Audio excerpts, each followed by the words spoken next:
நீ நம்ப பண்ணின வாக்குகளை நினைத்து நிறைவேற்றுவீர். நீ நம்ப பண்ணின வாக்குகளை நினைத்து நிறைவேற்றுவீர். உடன்படிக்கையின் தேவன், நீர் உண்மையில் பிசகாதவர். உடன்படிக்கையின் தேவன், நீர் உண்மையில் பிசகாதவர். தாவீதுக்கு நான் பொய் சொல்லேன் என்று சொல்லி சொன்னதை நிறைவேற்றுவீர். என் தாவீதுக்கு நான் பொய் சொல்லேன் என்று சொல்லி சொன்னதை நிறைவேற்றுவீர். மறவாமல் நினைப்பவரே, ஏசையா நிறைவேற்றி முடிப்பவரே. மறவாமல் நினைப்பவரே, ஏசையா நிறைவேற்றி முடிப்பவரே. சொன்னதை செய்து முடிப்பீர். நீர் முடித்து தீர்க்கும் மட்டும் கைவிட மாட்டீர். சொன்னதை செய்து முடிப்பீர். நீர் முடித்து தீர்க்கும் மட்டும் கைவிட மாட்டீர். என் கையை கொண்டு தொடங்கியதெல்லாம் என் கையை கொண்டே நிறைவேற்றுவீர். என் கையை கொண்டு தொடங்கியதெல்லாம் என் கையை கொண்டு நிறைவேற்றுவீர். மறவாமல் நினைப்பவரே, ஏசையா நிறைவேற்றி முடிப்பவரே. மறவாமல் நினைப்பவரே, ஏசையா நிறைவேற்றி முடிப்பவரே. நீ நம்ப பண்ணின வாக்குகளை நினைத்து நிறைவேற்றுவீர். நீ நம்ப பண்ணின வாக்குகளை நினைத்து நிறைவேற்றுவீர்.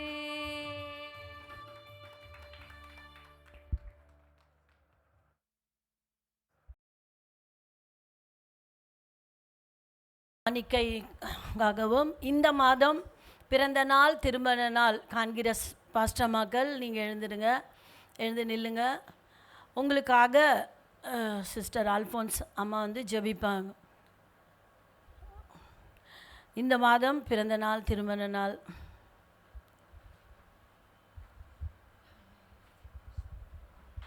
ஸ்தோத்திரிக்கிறோம் அப்பா தகப்பனே, உம்மை நன்றியோடு ராஜா உம்மை நாங்கள் துதிக்கிறோம் அப்பா. உமக்கு நன்றி செலுத்துகிறோம். இந்த வேலை ஆண்டவரே, திருமணக்காக பிள்ளைகளுக்காகவும் பிறந்த பிள்ளைகளுக்காக ராஜா உங்கள் சமூகத்தில் நிற்கிற ஆண்டவரே, ஒவ்வொரு பிள்ளைகளை ஆண்டவரை இயேசு கிறிஸ்து ஒப்பு கொடுக்குறோம். திருமணக்கான பிள்ளைகளை தகப்பனே நீங்கள் ஆசீர்வதிக்க வேணுமா நாங்கள் செடிக்கிறோம் ஐயா. இன்னும் அநேக அப்பா தன் காணத்தக்க அப்பா நீங்கள் உதவி செய்யுங்க அப்பா. உன்னை ஆசீர்வதித்து உன்னை பெருக பண்ணன்னு சொன்னீங்களாப்பா. அப்படியா திருமணக்கான பிள்ளைகள் அப்பா நீங்கள் ஆசீர்வதிக்க வேணுமா நாங்கள் செபிக்கிறோம் ஐயா. பிறநாளுக்கான பிள்ளைகளுக்காக நாங்கள் செபிக்கிறோம். இந்த பிள்ளைகளை ஒப்பு கொடுக்குறோம் ஐயா. நீங்கள் ஆண்டவரே ஸ்தோத்திரம்யா, இந்த கால்வைக்கு கிருபை தந்திருக்கிறீங்க ஐயா. இந்த வருடம் முழுவதும் ஆண்டவரே அந்த பிள்ளை கூட இருந்த ஆண்டவரே நீங்கள் நடத்துங்கப்பா. நாட்டை விளங்குவதில்லை, நான் உன்னை கைவிட சொன்ன தெய்வன் தாமையா. இந்த பிள்ளைகள் நடத்துங்கப்பா. உமக்கு ஸ்தோத்திர பண்ணிக்கிறோம். காணி கொடுத்த ஒவ்வொரு பிள்ளைகள் ராஜாவுக்கு சம்மதிலப்பா ஒப்பு கொடுத்து ஜெபிக்கிறோம். கொடுத்த அத்தனை பிள்ளை தகப்பனே நீங்கள் ஆசீர்வதிக்க வேணுமா நாங்கள் ஜெபிக்கிறோம். ஏசு கிறிஸ்து நாமத்தால நல்ல பிதா. பக்கத்தில் ஒருவங்களை பார்த்து விஷ் பண்ணுங்க. ஏதாவது வாக்கு தத்தத்தை சொல்லி அவங்கள பலப்படுத்துங்க. இந்த நாளிலும் ஒரு முக்கியமான நேரத்துக்கு வந்திருக்கிறோம். கர்த்தருடைய வார்த்தையை காக நம்ம காத்திருக்கிறோம். அவர்கள் பிரசங்கியாரை அறிமுகப்படுத்தும்படியாக சிஸ்டர் ரோசி அவர்கள் வந்து பிரசங்கியாரை அறிமுகப்படுத்துவார்கள்.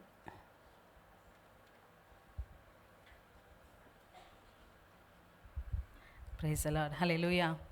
இந்த மாதத்தில் இந்த கூடுகை நடத்த தேவன் தந்த கிருபைக்காக நன்றி செலுத்துகிறோம். இந்த மாதத்திலும் யாரை நம்ம மெசேஜுக்கு கூப்பிடலாம் அப்படின்னு நினைக்கும் பொழுது நான் ப்ரேயர் பண்ணிகிட்டே இருந்தேன். சரி, பாஸ்டர்மாட்ட கேட்டேன். பாஸ்டர்மா கொஞ்சம் பிஸியாக இருந்தனால அவங்களும் சரி அவங்க சொல்ல முடியல. சரி, அப்புறம் எங்கள் பாஸ்டர்கிட்ட கேட்டேன். அப்போ அவங்க என்ன சொன்னாங்கன்னா, ரெண்டு சாய்ஸ் வச்சோம். 2 சாய்ஸில் சரி அக்கா இது வரைக்கும் பேசலைல்ல, அவங்கள பேச சொல்லு அப்படின்னாங்க. இல்லைப்பா அவங்க ரொம்ப பயப்படுவாங்க அப்படின்னு. அவங்க மேரேஜ் ஆகி ஊழியத்தில் இருக்கும்பொழுதும் பயந்த சுவாபத்தில் தான் இருந்தாங்க. அப்போ நான் சொன்னேன், உங்களை மாதிரி இருக்கிறவங்களுக்கு நீங்கள் எப்போ சொல்கிறது, அதனால் கொஞ்சம் தைரியப்படுத்திக்கிட்டு நீங்கள் ஆண்டோடைய சமூகத்தை நல்லா ஜெபம் பண்ணிவிட்டு வாக்கா, ஆண்டவர் நிச்சயமாக உங்களோட கூட பேசுவார். ஏன்னா ஊழியத்தின் பாதையில் பாஸ்டர் இருக்கும் பொழுதும் நம்ம ஒரு சில நேரத்தில் பயன்படுத்தப்படுகிறோம். அதனால் அந்த தைரியம் ஆட்டோமேட்டிக்காக வந்துடும். ஆனால் ஒரு சில நேரத்தில் பயன்படுத்த முடியாத சூழ்நிலையில் இருக்கிறவங்களுக்கு ஊழியர் கடந்து போன பிறகு பார்த்திங்கன்னா அவங்களால எப்படி செய்யணுன்ற அந்த சூழ்நிலையை அவங்களுக்கு தெரிய மாட்டுது இல்லைங்களா. நான் செய்ய முடியுமான்னு சொல்லி ஒரு சிலர் ஒடுங்கி போய் அப்படியே விழுந்துடுறாங்க. ஆனாலும் இந்த நாளிலும் ஆண்டவர் வந்து எனக்கு அதை ஞாபகப்படுத்தினார். இந்த மாதிரி சூழ்நிலையில் இருக்கிறவங்களுக்கு அவங்க ஆண்டவர் என்ன பண்ணலாம், பலப்படுத்தி அவர்கள் வாயிலிருந்து தேவனுடைய வார்த்தை புறப்பட்டு வரும்படியாக இந்த நாளில் அவர்களை தேவன் எடுத்து பயன்படுத்தும்படியாக அவங்க என் சகோதரி தான், என்னுடைய மூத்த சகோதரி. அவங்களை கரங்களை தட்டி நாம் வரவேற்போம். சிஸ்டர் எஸ்தர் ராணி அவர்கள். பாஸ்டர் வந்து இந்த பெண்கள் ஐக்கியத்தில் கொண்டு வந்து என்னை சேர்த்த பொழுது நான் கேட்டேன், ஏங்க கொண்டு வந்து என்னை சேர்க்குறீங்கன்னு சொல்லி நான் கேட்டேன். அப்போ கேட்டாங்க, நீ தான் உனக்கு தான் தெரியும் ஏன் வந்தேன்ட்டு என்ன கேட்குறியான்னு கேட்டாங்க. அப்போ ஆண்டவர் என்னோடு பேசினார், நீ தானே வாஞ்சித்த, அதனால் அந்த காரியத்தை நான் உனக்கு செய்கிறேன்னு சொல்லி. பாருங்கள், நான் எதையெல்லாம் நான் ஆண்டவர் சமூகத்தில் ஜெபித்தேனோ கர்த்தர் அதையெல்லாம் எனக்கு வாய்க்க பண்ணினார். அல்லேலூயா. நான் நல்ல ஒரு பெண்கள் ஐக்கியம் எனக்கு வேணும்னு சொல்லி நான் ரொம்ப நாளாக பிரயாசப்பட்டது. எப்படின்னா, பத்மா முதலியார் அம்மா கிட்ட போனால் நிறைய காரியங்களை நாம் கற்றுக்கொள்ளலாமே என்று சொல்லி. ஆனால் எங்கள் பாஸ்டர், என்னை வளர்த்த பாஸ்டர் சொன்னார், நீ ஏமா அங்கெல்லாம் போகிற, நாங்களே உனக்கு பைபிள் காலேஜில் எல்லாம் சொல்லித்தரோன்னு சொல்லி அவங்களே சர்ச்சில் பைபிள் காலேஜ் ஆரம்பித்தாங்க. அந்த ஃபஸ்ட்டு வருஷம் படித்ததே நாங்கள் தான் படித்தோம். பிற்பாடு ஒவ்வொரு காரியத்தை கர்த்தர் எனக்கு கற்றுக் கொடுத்தார்.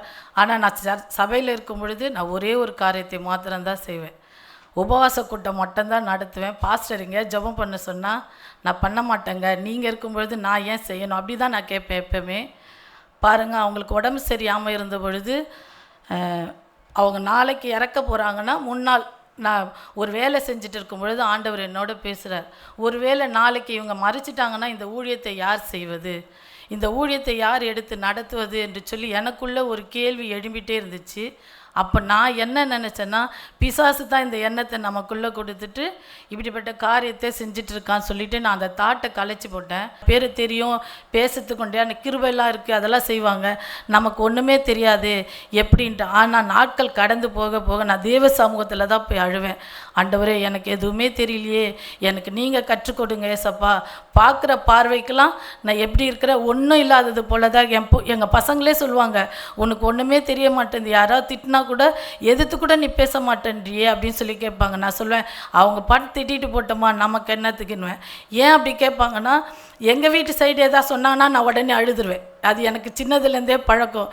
இப்போ கூட கர்த்தர் அந்த கிருபையை கொஞ்சம் கொஞ்சமாக என்னிடத்துலேருந்து எடுத்து போட்டுட்ருக்கார். எங்கள் மாமனார் சைடு வீட்டில் வீட்டுக்கார் வீட்டு சைடில் ஏதாவது ஒன்று சொன்னாங்கன்னா உடனே நான் வீட்டுக்கு வந்து அழுவேன். ஏன் என்னை அப்படி சொல்லி கிண்டல் பண்ணாங்க, அவங்கள கண்டா எனக்கு பிடிக்காது. பசங்க கேட்பாங்க, நீ எதிர்த்து பேசுமா, பேசுனீன்னா தான் அவங்க அடுத்த தடவை உங்ககிட்ட எதையும் பேச மாட்டாங்கன்னு. பாருங்கள், நான் அவங்க எதிர்த்து பேசாததுனால இன்றைக்கி அவங்க எனக்கு விரோதமாக இருந்தாலும் கர்த்தர் என்னை கொண்டு அவர்களுக்கு என்ன காரியங்களை செய்ய வேண்டுமோ அதையெல்லாம் செய்து கொண்டே இருக்கிறார். அல்லேலூயா. அது மாத்திரமல்ல, இந்த ஊழியத்தை நான் அவர் இறந்ததுலேருந்து செய்ய கர்த்தர் கிருபை கொடுத்தார். பாருங்கள், பாடுகளும் பிரச்சனைகளும் வேதனைகள் தான். ஒவ்வொரு வருடமும் ஜூன் மாதமானால் எனக்கு ஒரு பிரச்சனை எனக்குன்னே காத்துட்டு இருக்கிற மாதிரி இருக்கும். அழுவை நான் உட்காந்துட்டு, ஏன் ஏசப்பா எனக்கு இந்த பிரச்சனை. ஆனாலும் இந்த ஊழியத்தில் நான் ஒரே ஒரு காரியம்தான் என் பசங்கிட்டையும் எல்லார்கிட்டையும் சொல்லுவேன், என்னை விட்டு எது கடந்து போனாலும் கர்த்தர் கொடுத்த இந்த ஊழியத்தை மாத்திரம் என் ஜீவனுள்ள நாள் வரைக்கும் நான் செய்யணும். அதுதான் என்னுடைய ஆசை சொல்லுவேன். என் பசங்கிட்ட எங்கள் அம்மாக்கிட்டே நான் அதை தான் சொல்லுவேன். என் விசுவாசி பிள்ளைகிட்டே அதை தான் சொல்லியிருக்கேன். நான் எனக்கு ஒரு வேலை ஏதாவது ஆயிடுச்சுன்னா யாராவது இந்த ஊழியத்தை எடுத்து நீங்கள் செய்யுங்க அப்படின்னு தான் நான் சொல்லி வச்சுருக்கேன். ஆனால் ஒரு காலமும் ஊழியம் என்ன செய்யக்கூடாது, நின்று விடவே கூடாது. நான் பசங்கிட்ட அடிக்கடி அதை தான் சொல்வேன், உற்சாகப்படுத்திக்கிட்டே இருப்பேன். என்னுடைய வாழ்க்கையில் நடந்த கஷ்டங்கள் துன்பங்கள் சொல்லணுன்னா நாட்களே பத்தாது. எப்போ அது ஆரம்பிச்சதுன்னா 22ஆம் வருஷத்துலேருந்து இந்த வருடம் இந்த மாதம் வரைக்கும் நடந்துட்டு தான் இருக்குது. ஒவ்வொரு மாதமும் ஒவ்வொரு வருடமும் சபைக்கு உண்டான காரியங்கள், சபையை காலி பண்ண சொல்லுவாங்க. என்ன பண்ணுறது ஏது பண்ணுறதுன்னு தெரியாமல் தேவ சமூகத்தில் அழுவேன். கர்த்தர் அதுக்குண்டான வழிவாசல்களை எனக்கு உண்டு பண்ணி கொடுத்து அதுக்குண்டான காரியங்கள் எல்லாவற்றையும் சரி செய்வாள். இந்த ஜூன் மாதம் வாக்குத்தத்த ஆராதனைக்காக ஜெபம் பண்ணிவிட்டு வாக்குத்தத்த ஆராதனைலாம் எடுத்துகிட்டு கொஞ்ச நேரம் ரிலாக்ஸ் ஆகலான்னு இருக்கும்பொழுது தான் பிரச்சனையே ஆரம்பிச்சுது. கர்த்தர் அதை 10ஆம் தேதிக்குள்ளே எல்லாவற்றையும் கர்த்தர் என்ன செஞ்சார், முடிய பண்ணினார். அல்லேலூயா. நான் யாரையும் நம்புங்களேங்க, கர்த்தரை மாத்திரமே நம்பியிருக்கிறேன். அதனால தான் பாடல்களை சொல்லப்பட்டிருக்கிறது, நிந்தனைகள் போராட்டங்கள் நம்முடைய வாழ்க்கையில் எவ்வளவு வந்தாலும் நாம் கர்த்தரை மாத்திரமே நம்பியிருக்கணும். அல்லேலூயா. ஒரு காலத்தில் நான் எல்லாத்துக்குமே எங்கள் வீட்டுக்காரை சார்ந்து தான் இருந்தேன். நான் ஒரே ஒரு வார்த்தை, வண்டி ஓட்ட கற்றுக்க சொல்லுவாங்க, நீங்கள் இருக்கிறீங்க எனக்கு வேணான்னுவேன். அப்படி தான் சொல்லுவேன். பார்க்குறவங்களாம் என்னை என்ன தெரியுமா கேட்பாங்க, நீ 2 பேராக போனீங்க, இப்போ ஒருத்தியாக போறியன்னு. நான் சொல்ல, என் கூட கர்த்தர் வரார், அவர் இல்லைனாலும் கர்த்தர் என்னோடு கூட இருந்து செய்கிறார் சொல்லிட்டு. நிறைய பேர் எனக்கு சொல்லி கொடுத்த காரியம் என்ன தெரியுமா, ஊழியம் வேண்டாம், ஊழியத்தை விட்டுட்டு உங்கள் அம்மா வீடு தான் கோட்டஸில் இருக்க, நீ பேசாமல் அங்கே போயிடுன்னுவாங்க. ஆனால் நான் ஒரே ஒரு காரியத்தை மாத்திரம் சொன்னேன், 10 பேர் இருந்தாலும் அந்த 10 பேரை நான் பரலோகத்துக்கு கொண்டு போகணும். அதுதான் என்னுடைய வாஞ்சை, என்னுடைய தாகமாக இருக்கிறது என்று சொல்லி. அல்லேலூயா. அப்போ பாருங்கள், இந்த பெண்கள் ஐக்கியத்துக்கு வந்ததுனால நான் நிறைய காரியங்களை நான் கற்றுக்கொண்டேன். அல்லேலூயா. எனக்கு சின்ன சின்ன விஷயத்துக்கெல்லாம் கோபம் வரும். ஆனால் நான் அந்த கோபத்தை இப்போ நான் என்ன செஞ்சுக்கினேன், ரொம்பவே குறைச்சிருக்கேன். அது யார்கிட்டேருந்து கற்றுக்கினேன்னா அம்மா கிட்டேருந்து நான் கற்றுக்கினேன். அதுக்காக தான் சொல்லுவேன், எப்போல்லாம் வரணும் எனக்கு சின்ன சின்ன ஆலோசனைகள் இருந்தால் கூட எனக்கு அது பிரயோஜனமாக இருக்கும். நான் யார்கிட்டையும் சாட்சி சொன்னது கிடையாது. ஆனால் நான் பாஸ்டர் இறந்த பிறகு நிறைய பேர் என்னை திட்டுவாங்க, நீ ஏன் இப்படி இருக்கிற, நீ ஏன் இப்படி பண்ணுற. ஆனாலும் ஒரே ஒரு வார்த்தை மட்டும் உள்ளத்துக்குள்ளே சொல்லுவேன், ஆண்டவரே நீங்கள் என் கூட இருக்கிறீங்க. அவர் பாதியில் வந்தவர் பாதியிலே போயிட்டாங்க. நீங்கள் நான் தாயின் கருவில் உருவாகும் முன்னமே நீங்கள் என்னை தெரிந்து கொண்டீங்கன்னு வேதம் சொல்லுது. அப்போ இந்த நாள் வரைக்கும் நீங்களே என்னை நடத்திருக்கீங்க, இனிமேலும் நடத்துவீங்க. நீங்கள் கொடுத்த ஓட்டத்தை என் ஜீவனுள்ள நாள் வரைக்கும் நான் ஓடி முடிக்க நீங்கள் எனக்கு உதவி செய்யுங்க சொல்லி நான் ஜெபித்திருக்கிறேன். எங்களுடைய ஊழியத்திற்காய், என்னுடைய சபைக்காய், என்னுடைய குடும்பத்திற்காய் நீங்கள் ஜெபித்துக் கொள்ளுங்கள். அல்லேலூயா. செய்தியின் வேலைக்காய் நாம் கடந்து போவோம். அப்போஸ்தலர் எழுதின புஸ்தகம் 20வது அதிகாரம் 17வது வசனத்தையும் 18வது வசனத்தையும் நாம் வாசிப்போம்.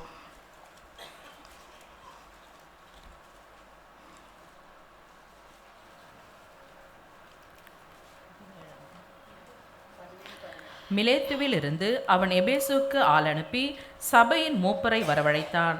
அவர்கள் தன்னிடத்தில் வந்து சேர்ந்த பொழுது அவன் அவர்களை நோக்கி, நான் ஆசியா நாட்டில் வந்த முதல் நாள் தொடங்கி எல்லா காலங்களிலும் உங்களுடனே இன்னவிதமாய் இருந்தேன் என்பதை நீங்கள் அறிந்திருக்கிறீர்கள். அல்லேலூயா. நம் கண்களை மூடி ஜெபம் செய்வோம். துதிக்கிறோம், ஸ்தோத்திரிக்கிறோம், மக்கள் நாங்கள் நன்றி செலுத்துகிறோம். தகப்பனே, இந்த நாளுக்காய் நன்றி செலுத்துகிறோம். இந்த தருணத்தை நீர் கொடுத்து இதை நீங்களே பேசும்படியாக நாங்கள் ஜெபிக்கிறோம். வார்த்தை உம்முடையது, அந்த வார்த்தையில் ஜீவன் உள்ளது, வல்லமை உள்ளது என்று சொல்லியிருக்கீங்க ஏசப்பா. அந்த வார்த்தை எங்களை உயிர்ப்பிக்கக்கூடியதாய் காணப்பட கர்த்தாவே நீங்கள் உதவி செய்யுங்கன்னு சொல்லி நாங்கள் ஜெபிக்கிறோம், தாழ்த்துகிறோம், அர்ப்பணிக்கிறோம். பொறுப்பெடுத்துக்கொள்ளும் இயேசுவின் நாமத்தில் பிதாவே, ஆமென். இந்த இடத்துல நாம் பார்ப்போமானா, மிலேத்துவிலிருந்து அவன் எபேசு சபைக்கு ஆள் அனுப்பி சபையின் மூப்பரை வரவழைத்தாள். யார் என்று நாம் பார்க்கும் பொழுது, பவுல், அப்போஸ்தலனாகிய பவுல் எபேசு சபையில் உள்ள மூப்பர்களை அழைத்து கர்த்தர் அவருக்கென்று கொடுத்திருக்கிறதான ஊழியத்தை அவர் எப்படியெல்லாம் செய்து முடித்தார் என்பதை ஒரு சாட்சியாக அவர்களுக்கு என்ன செய்கிறார், சொல்லுகிறதான காரியங்கள் தான் இந்த இடத்துல நாம் பார்க்குறோம். பாருங்க, தேவன் அவருக்கென்று கொடுத்திருக்கிறதான ஊழியத்தில் நாம் எப்படிலாம் இருக்கணும்னா, பவுலுடைய காரியங்களை குறித்து எல்லாருக்குமே தெரியும், தெரியாதுன்றது இல்லை. கர்த்தர் இதை எனக்கு ஒரு மாதத்துக்கு முன்பதாகவே, நான் ஒன்று சொல்கிறதுக்கு வெக்கமாக தான் இருக்குது, ஆனால் நான் சொல்கிறேன், நகோமி சிஸ்டர் போன மாதம் இல்லாமல் அதுக்கு இப்போ முந்தின மாதம் அவங்க செய்தி கொடுத்தாங்க. நான் சும்மா அப்படி உட்காந்துட்டு நான் என்ன கேட்டேன், ஏசப்பா என்னையும் ஒரு நாள் எடுத்து இது மாதிரி பயன்படுத்துங்களேன், எனக்கு பழக்கம் இல்லை, நான் இப்போ தான் கொடுக்கவே ஆரம்பிச்சிருக்கேன் என் சபை விசுவாசிகளுக்கு, என்னையே எடுத்து பயன்படுத்துங்களேன்னு சொல்லி போன மாதம் இல்லாமல் அதுக்கு முந்தின மாதம் தான் நான் கேட்டேன். தங்கச்சி வந்து சொன்னோன்னே நான் சொன்னேன், நான் சொல்ல மாட்டேன், நான் பேச மாட்டேன், எனக்கு பயமாக இருக்குன்ட்டு. உடனே பாஸ்டர் சொன்னார், நீங்கள் பயப்படுறீங்க, கர்த்தர் உங்களோட இருக்கிற இவ்வளோ நாள் நடத்தினவர் இதையும் நடத்துவார், நீங்கள் பேசுங்க சொல்லிவிட்டு எங்கள் பாப்பா என்ன சொன்னால், நீ ஃபஸ்ட்டு என்கிட்ட ட்ரையல் பண்ணிக்கோ, அப்புறமா நீ போய் பேசுன்னு சொல்லிட்டான். அவளுக்கு ஏன்னா அவளுக்கு பயம், நான் எங்கே போய் ஏதாவது உளறிடுவேணும் பயப்படுவா அவள். அப்போ பாருங்கள் அவளுக்கு நேரமே இல்லை. நேற்று நைட்டு 11 மணிக்கு கேட்குறா, ரெடி பண்ணிட்டீங்களா எல்லாமேன்ட்டு. ரெடி பண்ணிட்டேம்மா, ஒரு தடவை சொல்லுங்கண்ணா. சொல்லுங்கன்னு சொன்ன திரும்பி பார்க்குறதுக்குள்ளே அவள் தூங்கிட்டா.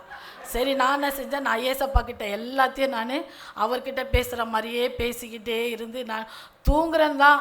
தூக்கத்திலே எழுந்துச்சு பாட்டு பாடியிருக்கேன். அவள் எழுப்பி, நீ என்ன பாட்டு பாடிட்டு இருக்கீங்க, எழுந்துருங்க, ஜெபம் பண்ணிட்டு அது பாடுங்கன்னு அப்படி சொல்லி தட்டி எழுப்பினான். எனக்குள்ளே இருந்த பயம் என்னென்னா, நான் என்ன பேசுகிறது இதெல்லாம் எல்லாருக்குமே தெரியுமே. அப்போ நான் கேட்டேன், நீங்கள் தானே கொடுத்தீங்க இந்த வார்த்தை 1 மாதத்துக்கு முன்பதாக, பேசத்தக்கதான கிருபை கொடுங்கன்னு சொல்லிட்டு. அப்போ பாருங்கள், பவுல் தன்னுடைய ஊழியத்தினுடைய காரியங்களை குறித்து சபை மூப்பர்களை அழைத்து எல்லாருக்கும் சொல்கிறாரு. என்னன்ட்டுனா, நான் இந்த ஊழியத்தில் என்னென்ன காரியங்களை செய்தேன் என்பதை உங்களுக்கு நான் என்ன செய்ய போகிறேன், ஒரு நற்செய்தியாகவும் ஒரு சாட்சியாகவும் உங்களுக்கு அறிவிக்கிறேன் என்று சொல்லி அவர்களை அழைத்து எல்லா காரியங்களையும் அவர்களுக்கு சொல்கிறார்.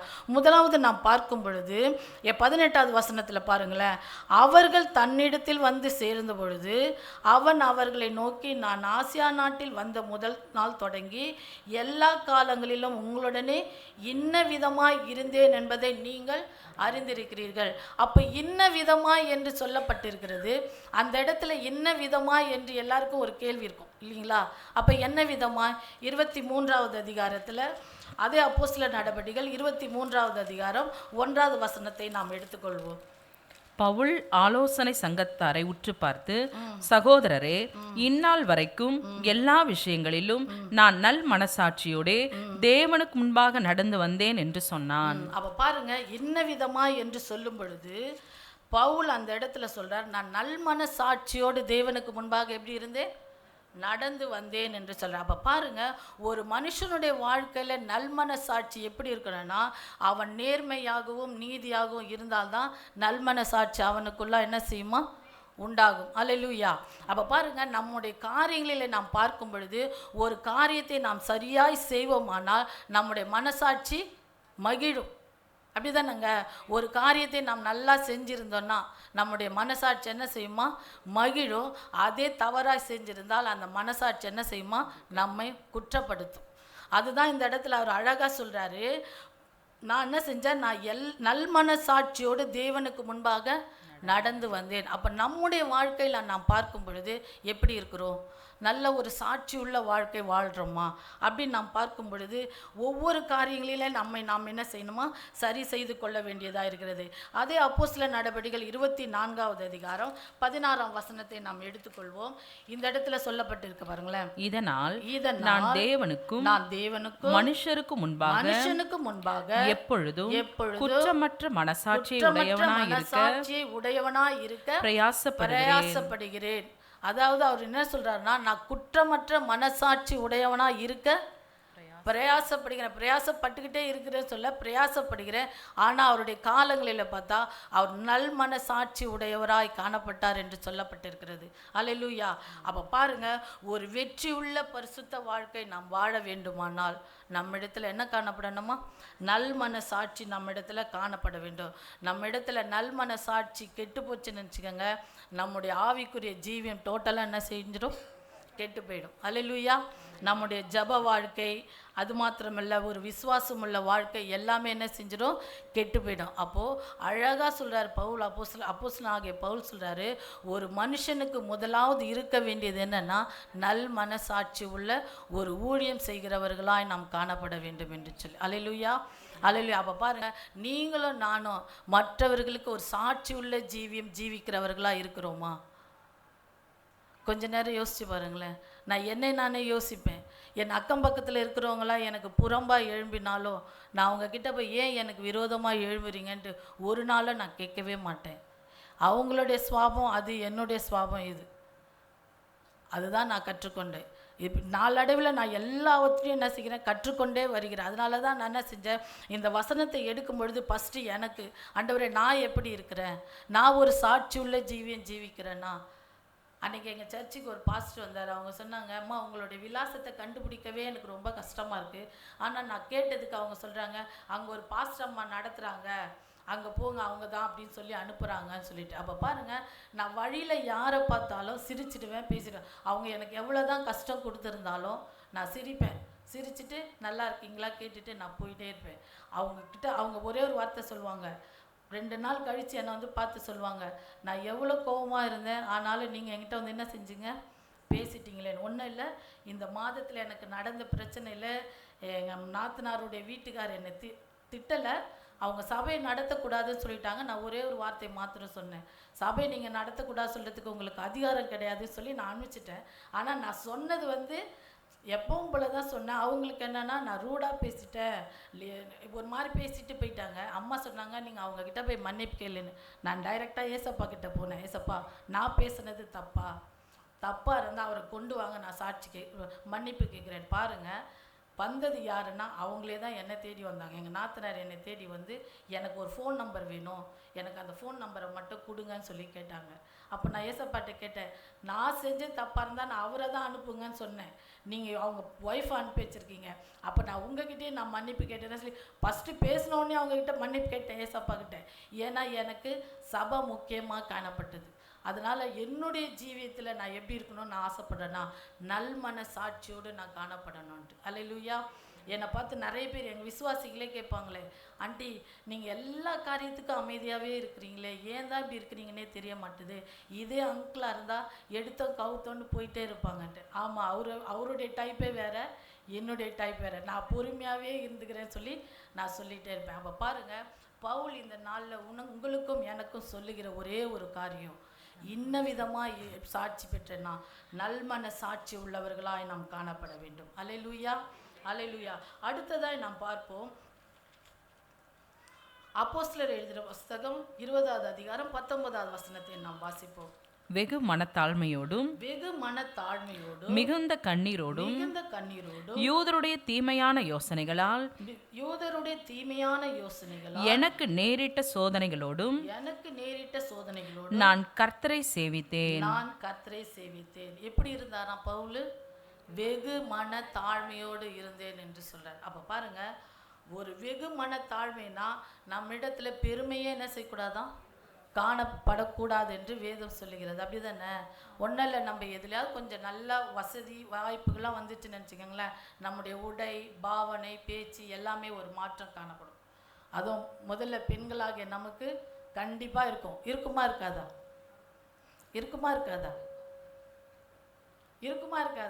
கண்டிப்பாக இருக்கும். ஆனால் என்னுடைய வாழ்க்கையில் நான் சொல்கிறேன் பாருங்கள், நாங்கள் எப்போ நான் சாரீ கட்ட ஆரம்பித்தனோ அந்த நாட்களிலேருந்து இந்த நாள் வரைக்கும் என்னுடைய ப்ளவுஸுடைய டைப்பு மாறவே மாறாது. எங்கள் வீட்டில் எல்லாரோடையும் தான் அப்படி தான்.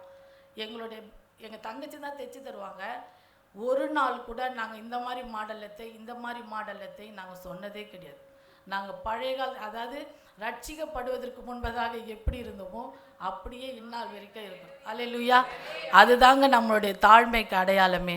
நம்முடைய நடக்கை, நம்முடைய பேச்சு, நம்முடைய எல்லாவற்றிலும் ஒரு தாழ்மை காணப்பட வேண்டும் என்று இந்த நாளில் கர்த்தர் நமக்கு சொல்கிறார்.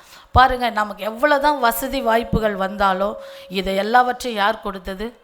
கர்த்தர் கொடுத்தார் என்ற ஒரு நம்பிக்கையோடு நாம் இருப்போமானால் அந்த இடத்துல நமக்கு என்ன வராது?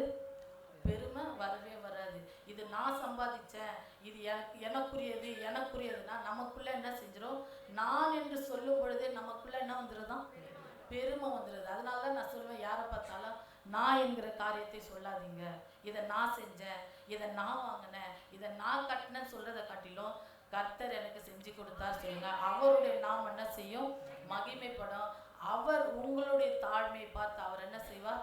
உயர்த்துகிற தேவனா இருப்பார் என்று சொல்லப்பட்டது. பாருங்க, அப்போ யோசேப்பினுடைய வாழ்க்கையில் அவருடைய உயர்வுக்கு காரணம் என்னன்னா, அவரிடத்துல தாழ்மை காணப்பட்டது. அல்லேலூயா. அவருக்கு எவ்வளோ பிரச்சனை வந்துச்சு இல்லைங்களா?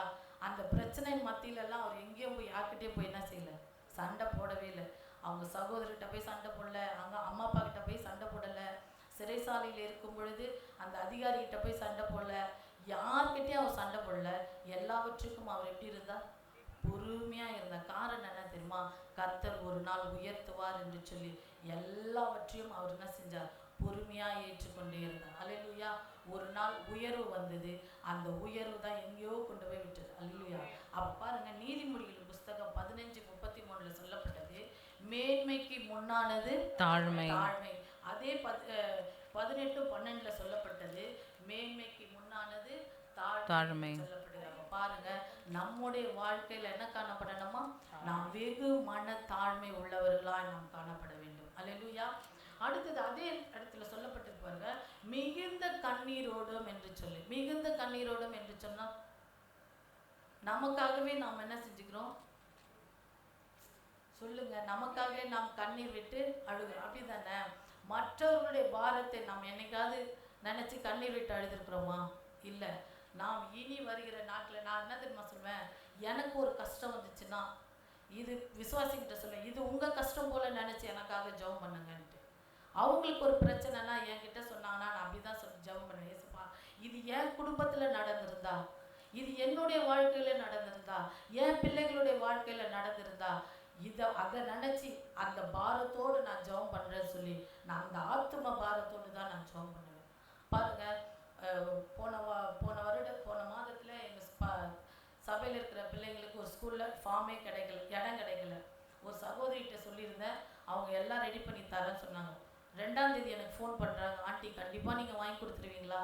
அங்கிளாக இருந்தால் எங்களுக்கு செஞ்சுருவாங்கன்னு சொல்லிட்டு நான் இப்போ தேவ சமூகத்துக்கு போயிட்டு, ஆண்டவரே 2 நிமிஷம்தான் ஏசப்பா, நான் போகிறேன், என் கூட நீங்கள் வாங்கன்னு சொன்னேன். அந்த சிஸ்டர் யாரையும் தெரியாது, எனக்கு யாரையும் தெரியாது. ஆனால் தேவ சமூகத்தில் போய் ஜெபித்த ஒரே ஒரு ஜெபம், ஒரு ஆத்தும பாரத்தோடு, அந்த பிள்ளைங்களுக்கு ஃபீஸ் கட்ட முடியாது ஏசப்பா, குறைந்த ஃபீஸ் தான், இந்த ஸ்கூலில் சேர்க்க உதவி செய்யுங்கன்னு சொல்லிட்டு ஜெபம் பண்ணிட்டு போனேன். கர்த்தர் அந்த மனிதருடைய கண்களில் தயவு பாராட்டி அந்த பிள்ளைகளுக்கு இடம் கிடைக்க கர்த்தர் உதவி செய்வார். அப்போ பாருங்கள், இது என் பிள்ளைக்கு நான் ஒரு காலத்தில் அதே ஸ்கூலில் தான் போய் இடம் கேட்டேன்.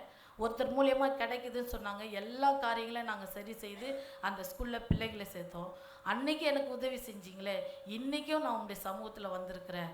இன்றைக்கும் இது என் பிள்ளைங்க தான், எனக்கு உதவி செய்யுங்கன்னு சொல்லி என் பிள்ளைக்கு பாரம் எடுத்தது போல தான் அந்த பிள்ளைகளுக்கு நான் பாரம் எடுத்தேன்.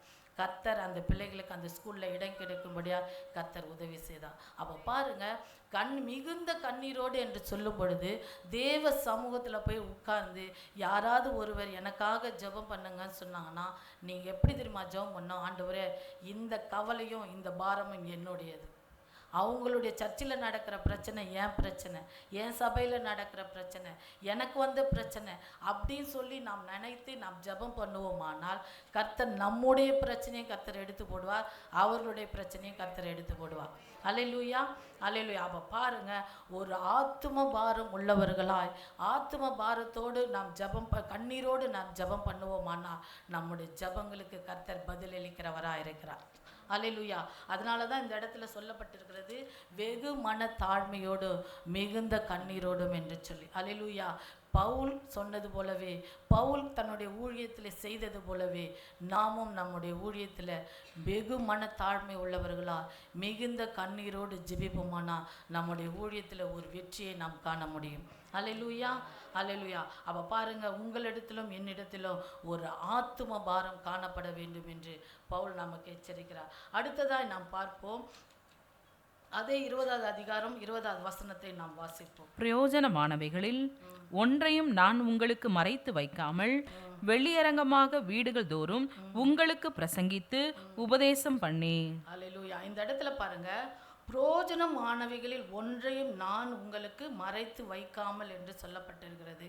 அப்போ பாருங்க, பிரசங்கித்து உபதேசம் பண்ணி என்று சொல்லப்பட்டிருக்கிறது. சங்கீதம் 40:10 நாம் வாசிப்போமே.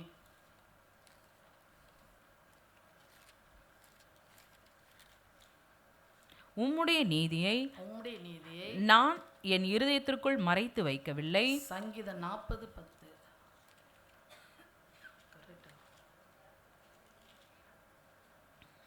உம்முடைய நீதியை நான் என் இருதயத்துக்குள் மறைத்து வைக்கவில்லை, உமது சத்தியத்தையும் படி உமது சத்தியத்தையும் உமது ரட்சிப்பையும் சொல்லி இருக்கிறேன். உமது கிருபையையும் உமது உண்மையையும் மகா சபைக்கு அறிவியாதபடிக்கு நான் ஒளித்து வைக்கவில்லை. இந்த இடத்துல பாருங்க, அவருடைய தேவனுடைய கிருபையையும் உண்மையையும் மகா சபைக்கு அறிவியாதபடிக்கு நாம் என்ன செய்யக்கூடாதான்? ஒளித்து வைக்கக்கூடாது என்று வேதம் நமக்கு சொல்லுகிறது. அதாவது பாருங்க, பவுல் என்ன சொல்றாருன்னா, பிரயோஜனமானவைகளில் ஒன்றையும் நான் உங்களுக்கு மறைத்து வைக்கவில்லை. அப்போ கர்த்தர் நம்ம இடத்துல சபைக்கு என்ன வார்த்தை சொல்ல சித்தம் வைத்திருக்கிறாரோ அதை திட்டம் தெளிவாக என்ன செய்யணுமா? சொல்லி ஆகணும். ஐயோ, இவங்க எனக்கு வேண்டியவங்க, இவங்க எனக்கு நிறைய தசமபாகம் கொடுக்குறாங்க, இவங்க என் குடும்பத்தை நல்லா கவனிச்சிக்கிறாங்கலாம் நம்ம என்ன செய்யக்கூடாதான்? பார்க்கவே கூடாது. மனுஷன் யாரை பார்க்குறான்? முகத்தை பார்க்குறான் இல்லையா? ஆனால் ஆண்டவர் என்ன பார்க்குறார்? நம்முடைய இருதயத்தை பார்க்கிற தேவனாக இருக்கிறார். பாருங்கள், நான் கொஞ்ச நாட்களுக்கு முன்னாடி நான் கேள்விப்பட்டேன் எங்கள் வீட்டாண்ட. அப்போ ஒரு தம்பி வந்து சொன்னார், ஆண்டி எங்கள் சர்ச் பாஸ்டர் எப்படி தெரியுமா பார்ப்பாரு? அவங்க வந்து எனக்கு வாடகை கட்டுறாங்க, அவங்க வந்து எனக்கு கரண்ட் பில் கட்டுறாங்க, அவங்க என் குடும்பத்துக்கு உண்டான காரியங்களாம் பார்த்துக்கிறாங்க, நீங்கள் என்ன பண்ணுறீங்க சர்ச்சில் உட்காந்துட்டு, அதனால் நீங்கள்லாம் வெளியே போங்கன்னு சொல்லி எங்களை அனுப்பிடுறாருன்னு சொல்லிட்டு சொன்னாங்க. அப்போ நான் கேட்டேன், அப்படிப்பட்ட சபைக்கு நீங்கள் ஏன் போகிறீங்க அப்படின்னு தான் நான் கேட்டேன். அப்படிப்பட்ட சபைக்கு நீங்கள் ஏன் போகிறீங்க? உங்களுக்கு எங்கே ஆவியானவர் சொல்கிறாரோ அந்த இடத்துக்கு நீங்கள் போங்கன்னு சொல்லிட்டு. பாருங்கள், பிரயோஜனமானது எதுவோ அதை தான் நம் ஜனங்களுக்கு என்ன செய்யணுமா? போதிக்க வேண்டும் என்று வேதம் சொல்கிறது. பணம் பொருளெல்லாம் இன்றைக்கி இருக்கும், நாளைக்கு எல்லாமே என்ன செய்யும்? நம்மளை விட்டு போயிடும். ஆனால் இந்த வேத வசனம் எப்பொழுதும் நம்மோடு கூடவே இருக்கும். அல்லேலூயா. அதனால தான் சொல்கிறது, வசனத்தை எங்கே வைக்கணுமா? நம்முடைய இருதயத்தில் வைக்க வேண்டும் என்று சொல்லப்பட்டது. அப்போ பாருங்கள், ஒவ்வொரு நாளும் நாம் வசனத்தின்படி வாழ வேணும்னா இந்த வசனத்தை நாம் என்ன செய்யணும்? படிக்கணும். படித்தாதான் நாம் மற்றவர்களுக்கு பேசக்கூடிய வார்த்தை என்ன என்பதை கர்த்தர் உங்கள் மூலியமாகவும் என் மூலியமாகவும் வெளிப்படுத்துவார். அல்லேலூயா. அப்பொழுது தான் நாம் ஜனங்களுக்கு என்ன செய்ய முடியுமா? கர்த்தருடைய வார்த்தையை நாம் கொடுக்க முடியும். அப்போ சொல்லுவாங்க ஜனங்க, நம்மளை பார்த்து ஜனங்க சொல்லுவாங்க, கர்த்தர் உங்கள் மூலியமாக என்னோடு பேசினார் என்று சொல்லி. அல்லேலூயா. நான் அப்படி தான் ஊழியத்தில் நான் இப்போ காலகட்டத்தில் நான் அப்படி தான் செஞ்சிட்ருக்கேன். தேவ சமூகத்தில் கடந்து போய், ஆண்டவரே எனக்கு பேசுங்க.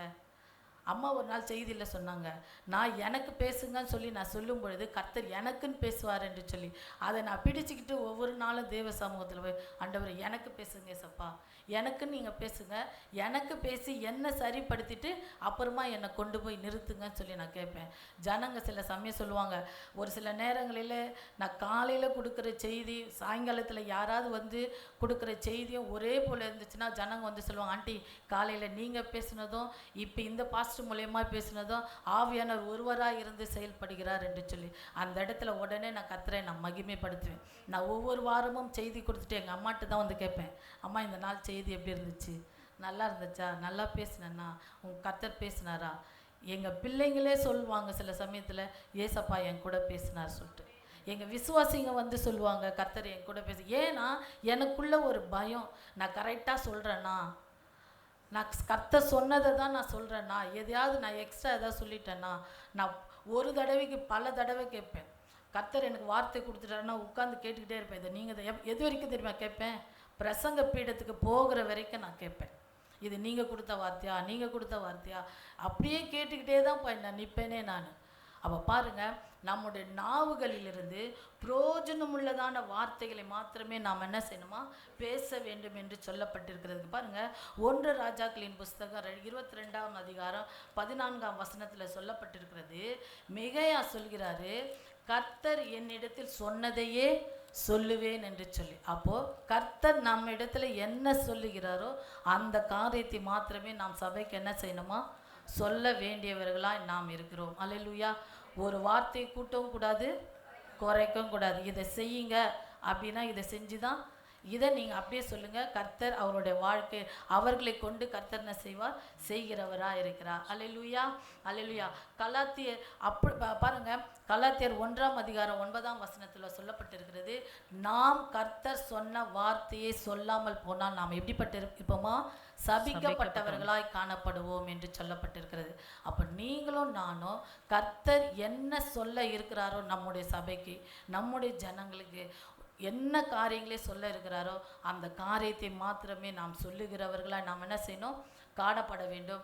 அப்படி நாம் சொல்வோமானா நம்முடைய ஊழியம் ஆசீர்வதிக்கப்படும். அல்லேலூயா. நம்முடைய ஜனங்க ஆசீர்வதிக்கப்படுவாங்க. அவங்க சொல்லுவாங்க, நான் ஒவ்வொரு நாளும் ஒவ்வொரு மாதமும் வாக்குத்தத்தம் கொடுக்கும் பொழுது நான் கேட்பேன், ஏசப்பா இதை நீங்கள் எனக்கு வாக்குத்தத்தம் கொடுத்ததானா எனக்கு உறுதிப்படுத்துங்கன்னு சொல்லிட்டு. பாருங்க, இந்த வருடம் ஜனவரி மாதம் எனக்கு வாக்குத்தத்தம் ஏசாயாவிலிருந்து கொடுத்தாரு. நான் கொடுத்த உடனே அதை அப்படியே பிரசங்கம் பண்ணும்போது ஜனங்க மறுநாள் காலையில் வந்து ஒரு விசுவாசி சொல்கிறாங்க, ஆண்டி நான் ஜெபம் பண்ணிகிட்டே இருந்தேன், கர்த்தர் இந்த வார்த்தை எனக்கு 2 நாளைக்கு முன்னாடியே எனக்கு இந்த வார்த்தையை கொடுத்தார் என்று சொல்லி. அப்போ பாருங்கள், நான் எப்படி ஜெபம் பண்ணுறேன்னா, ஆண்டவரே என்கிட்ட பேசுகிறத ஃபஸ்ட்டு என்ன செய்யுங்க, யாருக்காவது ஒருத்தர் வெளிப்படுத்துங்க. ஏன் இதை நான் கற்றுக்கொண்டேன்னா, நான் எங்கள் சர்ச்சில் இருக்கும் பொழுது, அதாவது எங்கள் சர்ச்சுன்னும் பொழுது நான் வளர்ந்த சபையில் இருக்கும் பொழுது எங்கள் பாஸ்டருடைய மெசேஜ் என்னன்றது சபைக்கு போனால் தான் தெரியும். அப்படி தானேங்க. ஆனால் நான் கொடுத்தன இருந்த வீட்டில் ஒரு சிஸ்டர் சொல்லுவாங்க, எஸ் சார் நான் குளிச்சுட்டு இருந்தேன், அப்போ எனக்கு இந்த வார்த்தையை கொடுத்தாரு, என்னன்னு தெரியல, சபைக்கு போனால் தெரியும்னுவாங்க. பாருங்கள், அவங்க சொல்லுவாங்க, நான் நம்ப மாட்டேன், ஆனால் அங்கே போனால் பாஸ்டர் அதே வார்த்தையை தான் சொல்லுவார். அப்போ பாருங்கள், அந்த நேரத்தில் சொல்லுவாங்க, கர்த்தர் என்ன பேசணும் சித்தம் வச்சுருக்காரோ அதை நம்முடைய சபைக்கு என்ன செய்கிறார், பாஸ்டர் மூலயமா இந்த நாளில் கொடுத்தாருன்னு சொல்லி. அப்போ உங்களுக்கும் எனக்கும் கர்த்தர் என்ன செய்கிறார், பிரயோஜனம் உள்ள வார்த்தைகளை நம்முடைய சபைக்கு கொடுக்கும்படியாக கர்த்தர் வைத்திருக்கிறார். அல்லேலூயா, அல்லேலூயா. அதனால தான் சொல்லப்பட்டிருக்கிறது, தேவனுடைய பிள்ளைகளாக நாம் எந்த காலத்திலும் எந்த உங்களுக்கு எவ்வளோ பிரச்சனைகள் போராட்டம் இருக்கலாம், கர்த்தருடைய வார்த்தை என்ன செஞ்சிடாதீங்க, மாறி கொடுக்காதீங்க. என்ன சொல்கிறாரோ அதை மாத்திரம் நாம் கொடுப்போம். அல்லேலூயா, அல்லேலூயா. அது மாத்திரமல்ல, எரேமியாவின் புஸ்தகம் 26வது அதிகாரம் 2வது வசனத்தை நாம் வாசிப்போம்.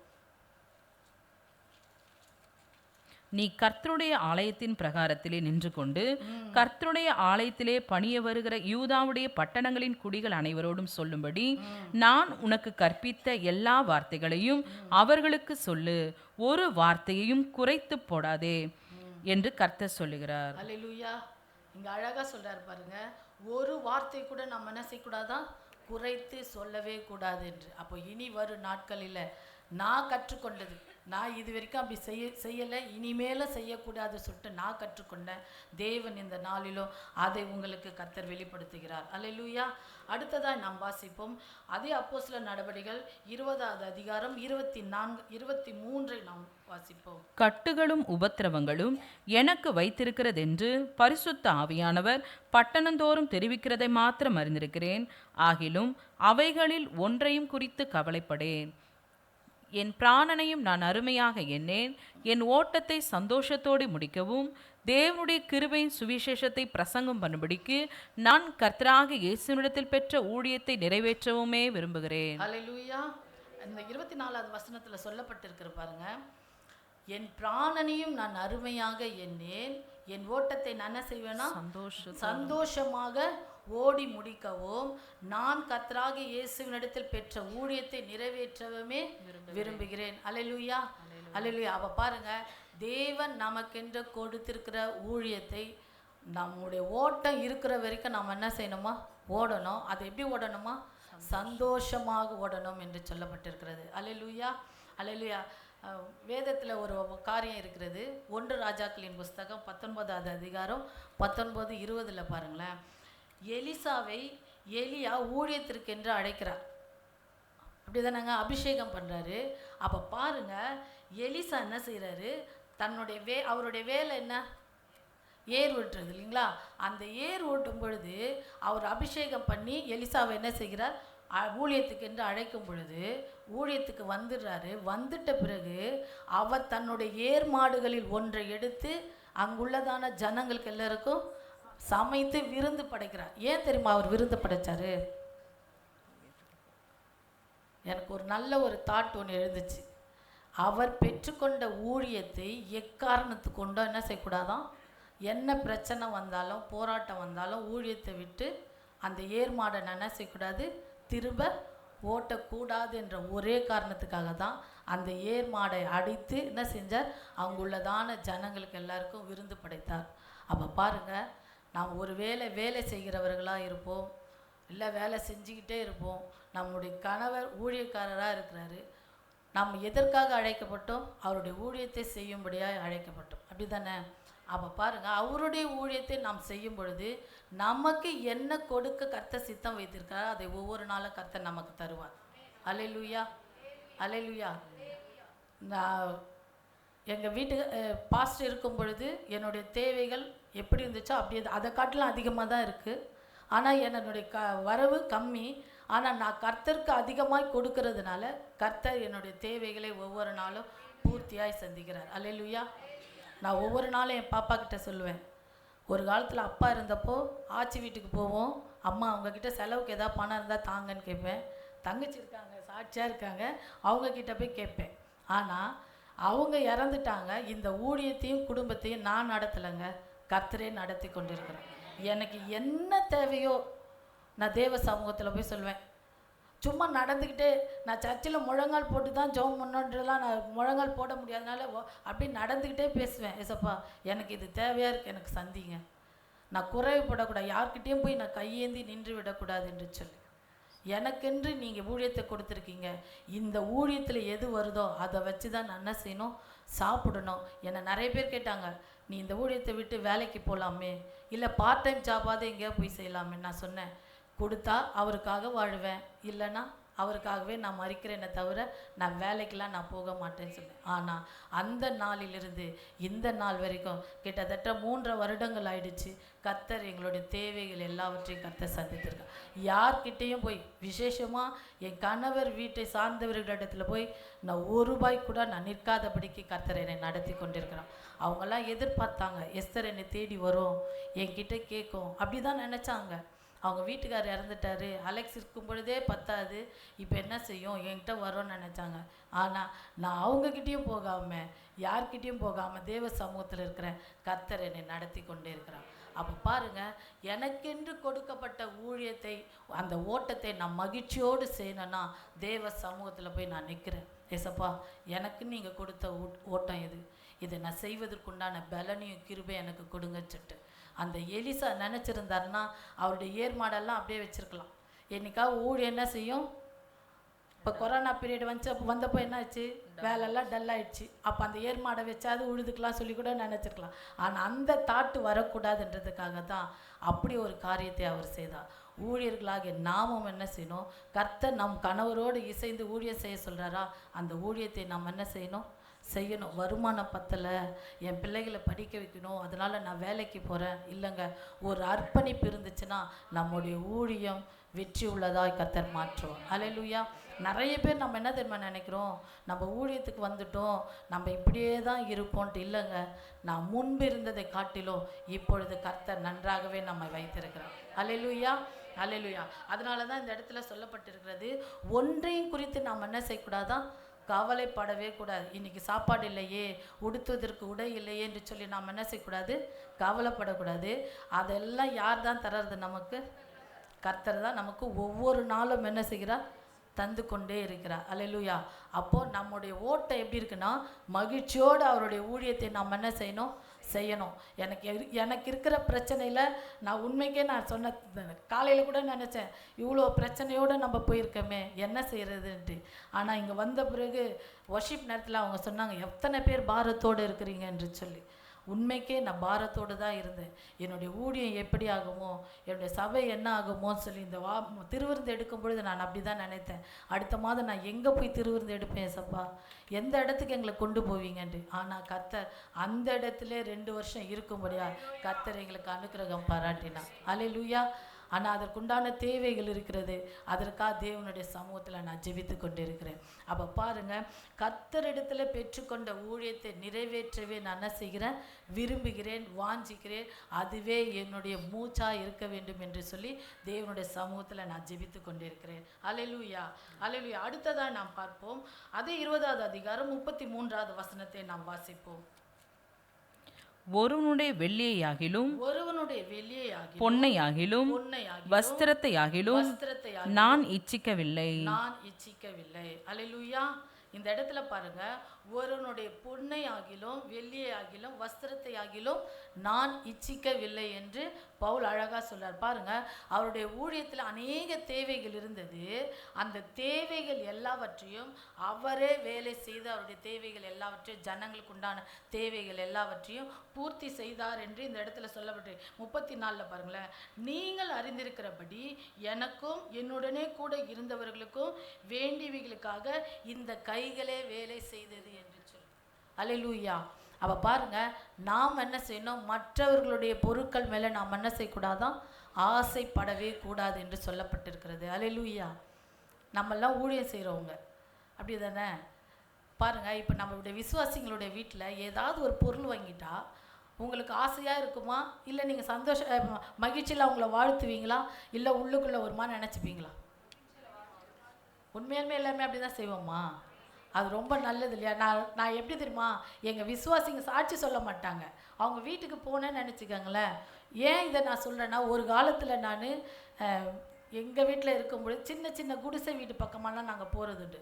அந்த வீட்டில் போனால் ஒரே ஒரு ரூம் தான் இருக்கும், குடிசை போட்டிருப்பாங்க. அதுலேயே வாஷிங் மிஷின், டிவி, ஃப்ரிட்ஜு, ஒரு கட்லு எல்லாத்தையும் போட்டு நான் கேட்பேன், இவங்க எப்படி தான் இவ்வளோண்டு தான் இருக்குது வீடு, எல்லா பொருளும் வச்சுருக்காங்களே அப்படின்னு நினைப்பேன். ஆனால் இப்போ நான் ரட்சிக்கப்பட்டு நாளடைவில் என்ன ஆச்சுன்னா, விசுவாசிங்க வீட்டில், என் வீட்டில் இருக்கணும்னு நான் ஆசைப்படவே இல்லை. ஆனால் எங்கள் விசுவாசிங்க வீட்டில் அந்த பொருள் இருந்துச்சுன்னா, ஏசப்பா இதை வாங்கத்தக்க கிருபை அந்த பிள்ளைகளுக்கு கொடுத்தீங்களா, அதற்காக உமக்கு நன்றின்னு. ஐயோ, எனக்கு இல்லையே, என் பிள்ளைகளுக்கு இல்லையே நான் கேட்கவே மாட்டேன். எங்கள் விசுவாசி பிள்ளைகளுக்கு ஒவ்வொரு காரியங்களையும் இந்த வருடத்தில் நீங்கள் இதை செஞ்சீங்களே, அதற்காக உமக்கு நன்றி. வண்டி இல்லையா, வண்டி வாங்க உதவி செஞ்சீங்களே, அப்படி தான் சொல்லி நான் என்ன செய்வேன், ஜெபம் பண்ணுவேன். ஐயோ, அவங்கக்கிட்ட இருக்கிற புடவை நல்லா இருக்குது, அவங்க வீட்டில் இருக்கிற வாஷிங் மிஷின் மாதிரி நான் ஒரு நாளை நான் கேட்டதே கிடையாது.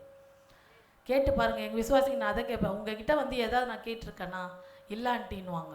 அப்போ பாருங்கள், மற்றவர்கள் நம்ம விசுவாசிங்கள்ன்றதை காட்டிலும் நம்முடைய உறவினர்கள் வீட்டில் இருந்தாலும் அந்த பொருளை அவங்க வாங்கியிருந்தா அவங்களுக்கு கர்த்தர் கொடுத்த கிருபையினால் வாங்கி வச்சுருக்காங்க.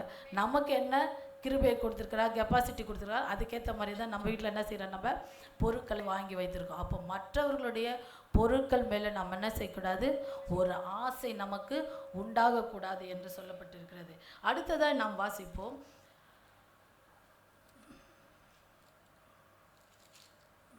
35 நாம் வாசிப்போம்.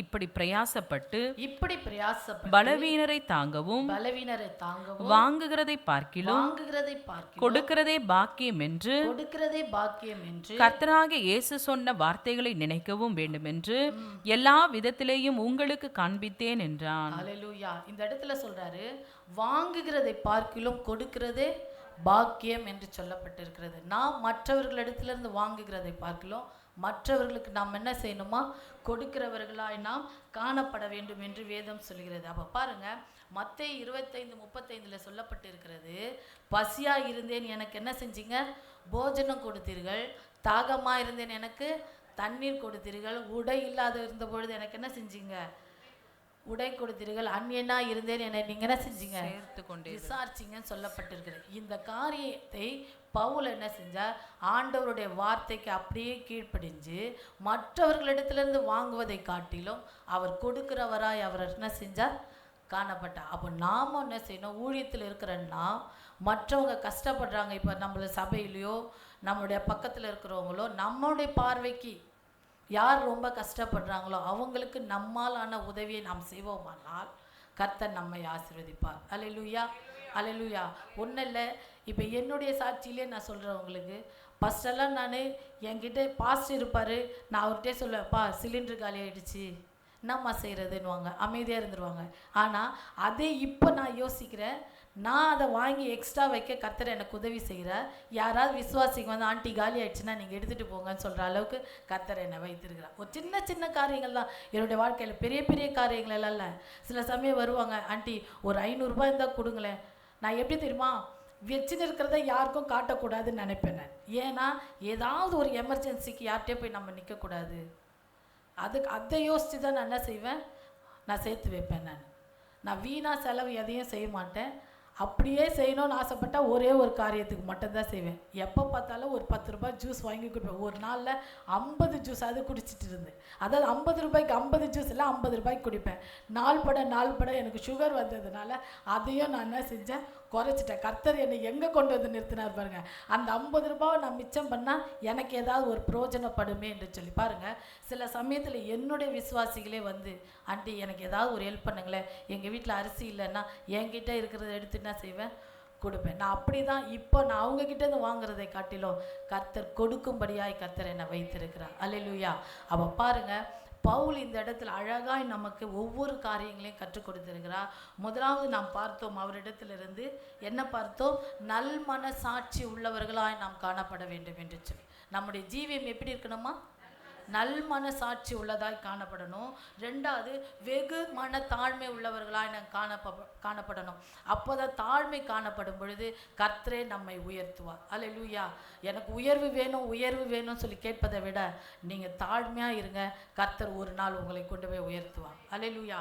அடுத்தது, நாம் மற்றவர்களுக்காய் பாரத்தோடு, ஆத்தும பாரத்தோடு, கண்ணீரோடு ஜெபிக்கிறவர்களாக இருக்கணும். அடுத்ததாக நாம் வாசித்தோம், பிரயோஜனமானவைகளில் ஒன்றையும் நாம் என்ன செய்யக்கூடாதான், மறைத்து வைக்கக்கூடாது. கர்த்தர் என்ன பேசுகிறார் அதை மாத்திரம் நாம் என்ன செய்யணுமா, பேசுகிறவர்களாய் காணப்படணும். அடுத்ததாய் நாம் வாசித்தோம், நமக்கென்று கொடுக்கப்பட்டிருக்கிற ஊழியத்தை எப்படி செய்யணுமா, மகிழ்ச்சியோடு நாம் செய்யணும். அதுவே உங்களுடைய விருப்பமும் என்னுடைய விருப்பமாய் காணப்பட வேண்டும். கடைசியாக நாம் பார்த்தது உண்டு, யாருடைய பொருளையும் நாம் என்ன செய்யக்கூடாது, இச்சிக்கக்கூடாது.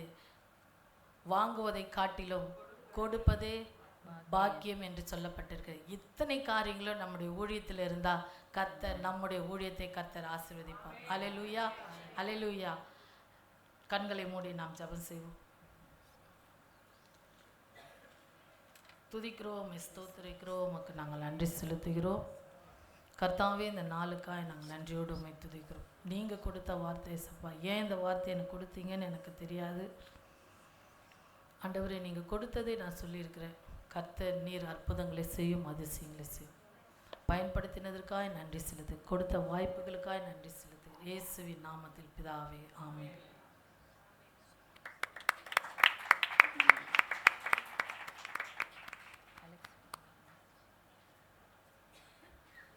ஆண்டவர் நல்லவர், நம்மோடு கூட பேசியிருக்கிறார். இந்த வார்த்தையின்படியாய் கர்த்தர் இந்த மாதத்தில் நம்மை நடத்துவார். இப்பொழுதும் நம்ம பாஸ்டர் அம்மா வந்து கடைசியாக அவர்கள் நம்மோடு கூட இடைப்படுவார்.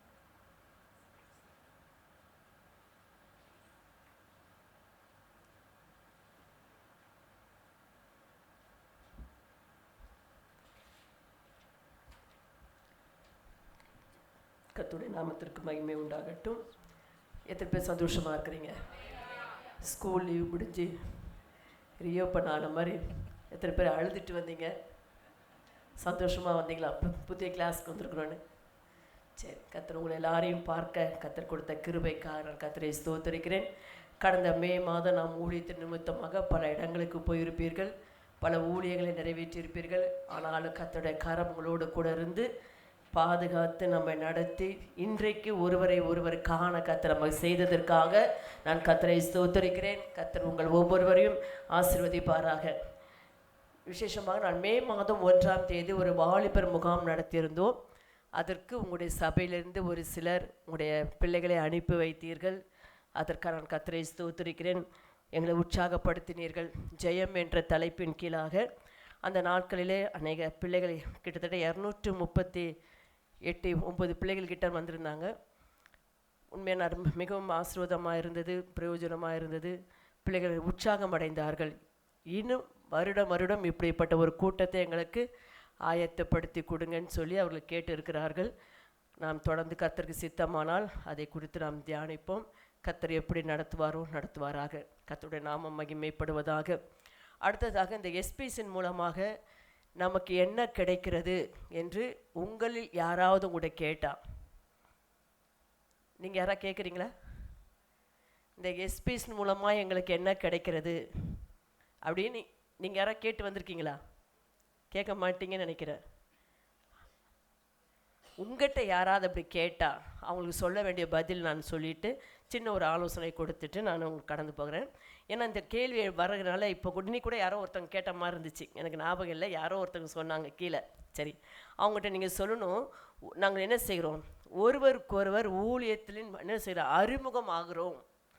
அறிமுகம் இல்லாமல் இருந்த நம்மை இன்றைக்கு நம்ம அறிமுகப்படுத்தி வைத்திருக்கிறார். அப்படி தானே? உண்மையா இல்லையா? உண்மையில உங்களெல்லாம் நான் பார்த்ததே கிடையாது. இந்த எஸ்பிஸ் மூலமாக தான் உங்களை நான் பார்த்தேன் இல்லையா? ஆகையினால ஒரு அறிமுகம் கிடைச்சது. அடுத்ததாக ஒரு ஒவ்வொருடைய அனுபவம் நம்ம கிடைச்சது. இன்றைக்கு கூட பார்த்திங்கன்னா நல்ல ஒரு செய்தி அனுபவம் கிடைச்சதா இல்லையா? இந்த எஸ்பிஸ் மூலமாக என்ன கிடைக்கிது? இதை நீங்கள் மற்றவங்களுக்கு சொல்லணுக்காக உங்களை சொல்கிறேன். அறிமுகம் கிடைக்கிறது. அடுத்தது என்ன கிடைக்கிறது? அனுபவம் கிடைக்கிறது. அதோடு கூட ஒருவரோடு ஒருவர் ஐக்கியம் கிடைக்கிறது. கிடைக்குதா இல்லையா? மூஞ்சி திருப்பிட்டு போன நாட்கள்லாம் உண்டு, கண்டுக்காமல் போன நாட்கள்லாம் உண்டு. இப்போ பார்த்து ஒருவரை ஒருவர் பார்த்து விசாரித்து ஒரே தாய் மக்களைப் போல ஒரே சகோதரிகளாக நம்ம என்ன செய்கிறோம், ஒரு ஐக்கியப்பட்டிருக்கிறோம். ஆகையினால இந்த பாதையில் கர்த்தர் நம்ம நடத்துகிறார். இந்த ஐக்கியம், இந்த ஊழியத்தின் பாதையில் பல ஊழியக்காரர்களுடைய ஊழியத்துடைய ஆலோசனை நமக்கு என்ன செய்கிறது, கிடைக்கிறது. இந்த வாய்ப்பை கர்த்தர் நம்ம கொடுத்துருக்கிறார். ஆகையினால்தான் நாங்கள் எஸ்பிசிக்கு நாங்கள் என்ன செய்கிறோம், பெண்களுடைய ஐக்கியத்துக்கு நாங்கள் போகிறோம், பாஸ்டர்ஸ் மனைவிகளுடைய ஐக்கியத்துக்கு போகிறோம். நீங்களும் வாங்க என்று சொல்லி மற்றவர்கள் என்ன செய்யுங்க, நம்மளோடு ஐக்கியப்பட செய்யலாமா செய்யக்கூடாதா? இனி வர நாட்களில் இன்னும் நிறைய சேர்ஸ் வாங்கி நம்ம போடணும். போடலாமா வேண்டாமா? இடம் இல்லை பாஸ்டர்மா சொல்லாதீங்க, இடம் இருக்குது, சரிங்களா? அதனால் இப்போ சிஸ்டர் ஜெயந்தி அவங்க ஜெபம் நடத்தும்போது சொன்னாங்க 300 பேர்கிட்ட ஃபார்ம் ஃபில்அப் பண்ணி கொடுத்து வர்றது 70 80, மிஞ்சி போனால் ஒரு 90 அப்படி. அதனால் எல்லாருமே வந்தாங்கன்னா ஊழியத்தின் பாதையில் இன்னும் செய்யலாம், உற்சாகம் கொள்ளலாம். உண்மையாக சிஸ்டர் எஸ்தர் ராணியை குறித்து நான் சந்தோஷப்படுறேன். அவருடைய கணவர் இறந்த அந்த ப்ரேயர் மீட்டிங் முடிச்சுட்டு நான் அவங்கள்ட்ட பேசும்போது எனக்கு அவங்க எப்படி இருப்பாங்களோன்னு நினச்சிட்டு, எப்படியாவது எஸ்பிசியை விட்டுறாதீங்கன்னு அவங்க சொன்ன ஒரே வார்த்தை இன்னும் ஞாபகத்தில் இருக்குது. பாஸ்டம்மா எதை விட்டாலும் இந்த மாதமே நான் வந்துடுவேன் எஸ்பிசிக்கு அப்படின்னு சொன்னாங்க. ஞாபகம் இருக்கா? அது உண்மையிலே எனக்கு அந்த மைண்டில் ஓடிக்கிட்டே இருந்துச்சு. அந்த எஸ்பிசி அவங்கள என்ன செஞ்சு அந்த துக்கத்துக்குள்ளே கூட அவங்கள கொண்டு போக விடலை. அதனால் இப்படிப்பட்ட ஒரு ஐக்கியம் நமக்கு கிடைக்கும் பொழுது நாமும் இந்த ஊழியத்தை எடுத்து அடுத்த லெவலுக்கு கொண்டு போக முடியும்ன்றதை இந்த எஸ்பிசி நமக்கு கொடுத்தது. அவ்வளோதான். இந்த எஸ்பிசி நமக்கு தலைவர்கள் ஏதாவது கொடுப்பாங்களா அதெல்லாம் தயவுசெய்து பார்க்காதீங்க. எங்களுக்கும் ஒன்றும் கொடுக்கல, நாங்களும் உங்களுக்கு ஒன்றும் கொடுக்கல, நீங்களும் எங்களுக்கு ஒன்றும் கொடுக்கல. நமக்கு கொடுத்தது என்னது? நான் சொல்கிறது உங்களுக்கு புரியுதா? ஆனால் தலைவர்களை மற்றவங்க இதையும் பார்க்க வேணாம். இந்த ஐக்கியத்துக்காக நம்ம என்ன செய்வோம், கர்த்தருக்குள்ளே சந்தோஷப்படுவோம். கர்த்தர் நிச்சயமாக நம்ம நடத்துவாராக. அதனால் நம்ம ஒருமித்து அவருடைய நாமத்தை என்ன செய்வோம், உயர்த்துவோம். சரி, எப்பவுமே ஒரு ஆவிக்குறி டிப்ஸை நான் பேசணும்னு நீங்கள் எதிர்பார்ப்பீங்க. சின்ன ஒரு காரியத்தை நான் சொல்லிவிட்டு நான் சில காரியத்துக்கு போவோம். இன்றைக்கி ஆண்டவரை மற்றவர்களுக்கு என்ன ஒரு ஆவிக்குரிய டிப்ஸ் நான் கொடுக்கணும்னு கேட்கும்போது எபேசர் 1ஆம் அதிகாரம் 11ஆம் வசனத்துலேருந்து 14ஆம் வசனம் வரைக்கும் அதில் நிறுத்தி வாசித்தீங்கன்னா தெரியும். நாங்கள் அவருடைய மகிமைக்கு புகழ்ச்சியாக இருக்கும்படிக்கு, அப்போஸ்தலனாகிய பவுல் சொல்கிற வார்த்தை 11ஆம் வசனத்தில், நாங்கள் அவருடைய மகிமைக்கு புகழ்ச்சியாக இருக்கும்படிக்கு. அதே 12ஆம் வசனத்தில், கிறிஸ்துவுக்குள் அவருடைய சுதந்திரம் ஆகும்படிக்கு அவர் என்ன செய்தாராம், முன்பே என்ன செய்தாராம், தெரிந்து கொண்டார். சரி, மூன்றாவது, அந்த பரிசுத்த ஆவியால் அவருக்குள் என்ன செய்யப்பட்டார்கள், முத்திரை போடப்பட்டீர்கள். சரி, இதெல்லாம் நான் சுருக்கமாக சொல்லிட்டு போயிடுறேன். அவருக்கு சொந்தமானவர்கள் அவருடைய மகிமைக்கு புகழ்ச்சியாக என்ன செய்வார்கள், மீட்கப்படுவார்கள். இந்த 4-5 காரியம் அந்த வசனத்தில் இருக்கிறது. இதெல்லாம் நம்முடைய ஊழியமும் நம்முடைய குடும்பமும் நம்முடைய கர்த்தர் புகழ்ச்சியாக்க அவர் சித்தம் உள்ளவராக இருக்கிறார். என்ன ஆக்க? புகழ்ச்சியாக்க. நீங்கள் இருக்கிற ஏரியாவில் உங்களுடைய ஊழியம் புகழ்ச்சி அடையும். எத்தனை பேருக்கு புகழ்ச்சி அடையணும்னு விரும்புகிறீங்க? அதற்கு ஒரே ஒரு காரியத்தை நமக்கு தேவை, ஆவியானவரால் நடத்தப்பட வேண்டும். ஆவியானவர் நடத்துதலுக்கு உங்களை விட்டு கொடுத்துட்டீங்கன்னா உங்களுடைய ஊழியம் புகழ்ச்சி அடைஞ்சிடும். உங்களுடைய குடும்பத்தை கொண்டு கர்த்தர் மகிமைப்படுவார். உங்களுடைய ஊழியரை கொண்டு, உங்களுடைய பிள்ளைகளை கொண்டு, உங்களை கொண்டு ஆவியானவருடைய ஆளுகைக்கு விட்டு கொடுத்துருங்க. உண்மை என்னுடைய தாயாரை குறித்து சொன்னால் அவங்க படிப்பறிவு இல்லை, ஆனால் ஆவியானோட ஆளுகைக்கு விட்டு கொடுத்தாங்க. ஆவியானோட ஆளுகைக்கு எதனாலும் ஆவியான்னு பார்த்துக்குவார். ஆவியான்ற சித்தம், ஆவியானுக்கு எது விருப்பமோ அடிக்கடி பேச போனால் கூட அவங்க வாயிலிருந்து வருகிற வார்த்தை ஆவியானவர் பார்த்துக்குவார். ஆவியானுக்கு சித்தமானு கேட்டுக்கோ, ஆவியானவருக்கு சித்தமானால் அது செஞ்சிருவார். இப்படியே சொல்லி சொல்லி தான் அந்த ஊழியத்தை கர்த்தர் நடத்தினார். நான் சொல்கிறேன், உங்கள் ஊழியம் நான் சொன்னேன், நான் பாருங்க, அவருடைய மகிமைக்கு புகழ்ச்சியாக இருக்க. யாருக்காக? நம்முடைய பேர் புகழுக்காக அல்ல, நம்முடைய சபையினுடைய பேர் பிரஸ்தாபமாக வேண்டும் என்பதற்காக அல்ல, அவருடைய நாம மகிமை புகழ்ச்சி அடைய அந்த சிந்தை நமக்குள் இருக்க வேண்டும். ரெண்டாவது, கிறிஸ்துவுக்குள் அவருடைய சுதந்திரம் ஆகும்படி நம்மளை தெரிந்து கொண்டார். அப்போ அவரை முத்திரை போட்டார். அவர் எப்படி நம்ம முன்பாகவே தெரிந்து கொண்டார், முன் குறித்தே தெரிந்து கொண்டார். அப்போ எதற்காக? அவர் புகழ்ச்சி அடைய. மூன்றாவது, பரிசுத்த ஆவியால் அவருக்குள் முத்திரை போடப்பட்டீர்கள். இந்த பரிசுத்த ஆவியின் முத்திரை எதற்காக? கர்த்தர் நம்மை கொண்டு அவருடைய ஊழியத்தை புகழ்ச்சியாக்கும்படியாக, நம்மை கொண்டு அவருடைய ஊழியத்தை புகழ்ச்சியாக்கும்படி தான் கர்த்தர் நமக்கு முத்திரையாக பரிசுத்த ஆவியை கொடுத்தார். அவருக்கு சொந்தமானவர்கள் அவருடைய மகிமைக்கு புகழ்ச்சியாக என்ன செய்வார்களாம்? மீட்கப்படுவார்கள். ஆவியானவர் நம்முடைய சுதந்திரத்தின் அச்சாரமாய், அந்த அச்சாரம் என்ற வார்த்தையின் அர்த்தம் என்ன தெரியுமா? உறுதிப்படுத்தும் அடையாளமாக இருக்கிறார். நம்முடைய ஊழியத்தை ஒவ்வொரு இடங்களிலும் உறுதிப்படுத்துகிற அடையாளமாக ஆவியானவர் இருக்கிறார். நீங்கள் எங்கே ஊழியம் செய்கிறீங்களோ உங்கள் ஊழியத்தை கர்த்தர் உறுதிப்படுத்தி அடையாளமாய் பேசப்படுவதற்கு சொன்னாங்களா? ஒரு சிஸ்டர் அங்கே இருக்கிறாங்களா? அந்த சிஸ்டரா உங்கள் சபையை குறித்து, உங்களை குறித்து, உங்களுடைய பாஸ்டர் குறித்து அடையாளமாய் பேசப்படுவதற்கு தான் ஆவியானவர் அச்சாரமாய் நமக்கு கொடுக்கப்பட்டிருக்கிறார். இன்றைக்கு ஆவியானவரால் நடத்தப்படுகிற அனுபவத்துக்குள்ளாக ஒவ்வொரு பாஸ்டர் அம்மாக்களும் கடந்து வந்துருங்க. மாம்சத்தின் சிந்தை மரணம். இன்றைக்கு மாம்சத்திலே நம்ம சில காரியங்களை, ஊழியங்களை, கர்த்தர் நம்ம கொடுக்குற ஆலோசனைகளை மாம்சத்துக்கு ஏற்றவாறு நம்ம சிந்திக்கும் பொழுது தான் அந்த ஊழியத்தில் ஃபெயிலியர் ஆகிறோம். தயவு செய்து எதை செய்தாலும் ஆவிக்குரிய சிந்தையோடு, ஆவியானவோட ஆளுகையோடு, ஆவியானவங்களோட பேசணுங்க. ஆவியார் என்ன செய்யணும்? பேசணும், உங்களை வழி நடத்தணும். இன்றைக்கி நான் அடிக்கடி சொல்வேன், ஆவியை பெற்றுக்கொள்வது ஒரு அந்நிய பாஷை பெற்றுக்கொள்வது ஒரு அனுபவம், ஆவியில் நிறைவது ஒரு அனுபவம். அந்நிய பாஷை பேசுவது தனக்கு பக்தி விருத்தி உண்டாக நாம் பேசுகிறோம். ஆனால் ஆவியானவரால் நடத்தப்படுகிற அனுபவத்துக்குள் வந்து விட்டோமானால் அது ஆவியானுடைய முதிர்ச்சிக்குள்ளாக நம்ம கடந்து போய்விடுவோம். அந்த இடத்துல எந்த ஒரு பயம் வராது, எந்த ஒரு தடையும் நம்மளை அடிமைப்படுத்த முடியாது.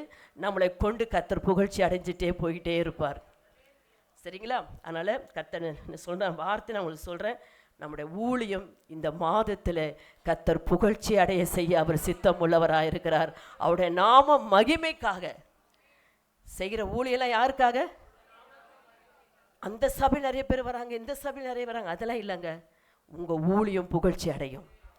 உங்கள் ஊழியத்தை கர்த்தர் மேன்மைப்படுத்துவார். அதற்கு ஒன்றே ஒன்று தேவை, ஆவியானவர் நடத்துதல் உங்களுக்குள்ளாக இருக்க வேண்டும். சொன்ன பார்த்தீங்களா? நம்முடைய சுயமோ, நம்முடைய மாம்சமோ, நம்முடைய கசப்பு, வைராக்கியம், கோபம், எரிச்சல், யார் மேலேயாவது தேவையில்லாத சுபாவங்கள் நமக்குள்ளே இருந்தால் ஆவியாக நம்ம நடத்த முடியாது. அதுதான் நம்ம நடத்திக்கிட்டே போகும். தயவு செய்து விட்டுருங்க. இன்றைக்கு சிஸ்டர் அவங்க மெசேஜ் கொடுக்கும்போது ஒரு பாயிண்ட் சொன்னாங்க கடைசியாக. இடத்துக்காக நாங்கள் ஜெபம் பண்ணிருக்கிறோம். இந்த இடத்த பெரிய பிரச்சனையில் இருந்தது, இப்போ 2 ஆண்டுக்கு கொடுத்துருக்காங்களா, லீஸுக்கு கொடுத்துருக்குறாங்க. அதுக்காக ஜெபித்து கொள்ளுங்க, அதோட தேவைகள் இருக்குன்னு சொல்லும்போது கர்த்தர் ஒரு வார்த்தை எனக்கு இடத்துல போட்டார், உத்தம விதவைகளை கனம் பண்ணுங்க. இந்த வார்த்தை எனக்குள்ளே, அந்த வார்த்தை எனக்கு போட்டார். அப்போது நான் யோசித்தேன், அவங்க சொல்லலை எனக்கு, இப்போ ஆண்டு சொன்னது நான் சொல்கிறேன். அதற்காக நம்மளால் இயன்ற ஒரு காணிக்கை எடுத்து கொடுக்கலாமா வேண்டாமா? வாங்குகிறதை பார்க்கிலும் அடுத்த பாயிண்ட், அந்த வசனத்தை அவங்க சொன்ன உடனே கர்த்தர் உத்தம விதவைகளை கனம் பண்ணுங்கன்னு சொன்ன அந்த வார்த்தையினுடைய அர்த்தத்திற்கு பதில் வந்த உடனே, இதை நீ சொல்லுனாரு. இதுதான் ஆவியானவர் நடத்துகிற விதம். ஆவியார் நடத்துதா இல்லையா? எத்தனை பேர் உற்சாகமாக நீங்கள் கொடுக்க ஆயத்தமாக இருக்கிறீங்க? நான் சொல்கிறேன், நீங்கள் இப்போ கொண்டு வந்திருந்தாலும் சரி இல்லாவிட்டாலும் சரி, நீங்கள் அவங்களுக்கே என்ன செய்யுங்க, ஒருவர் பாரத்தை சொல்லுங்க. நீங்கள் தான் வசனத்தை வசனம் பிரசங்கிக்கிறவங்க தானே. ஒருவர் பாரத்தை ஒருவர் சுமந்து கிறிஸ்துவின் பிரமாணம். பிரமாணம் என்னது? பிரமாணம் என்னது? கிறிஸ்துவோட பிரமாணம் லாதான். என்னது பிரமாணம்? அன்பு தான். முதலாவது அன்பு. அந்த அன்புனால அந்த பிரமாணத்தை என்ன செய்யணும்? நிறைவேற்ற. எத்தனை பேர் ஆயத்தமாக இருக்கிறீங்க? தயவு செய்து இது சிஸ்டர்னு சொல்லலை, ரோஸ்மெரி என்று சொல்லலை. இன்னைக்கு கர்த்தருடைய ஆவியானவர் உத்தம விதவைகளை கனம் பண்ணுங்க. இந்த மாதிரி கர்த்தனோட பேசுவாரானா அதை நான் உடனே செஞ்சுட்டாதான் நான் போய் தூங்க முடியும். நான் செய்யலைன்னா என்னை போராட்டி என்னை என்ன செஞ்சுருவார்? தூங்க விட மாட்டார். ஆனால் இது கட்டாயம் இல்லை. மன உற்சாகத்தோடு மன விருப்பத்தோடு உங்களால் இயன்ற உங்களுடைய உதாரத்துவமான காணிக்கையை அவர்களுக்கு நீங்கள் கொடுத்து என்ன செய்யலாம்? உதவி செய்யலாம். கர்த்தர் உங்களை ஆசீர்வதிப்பார். முடிவு ஜெபமாக சிஸ்டர் அலெக்ஸ் பேபி ஜெபித்து என் ஆத்மாவோடு முடிப்பார்கள்.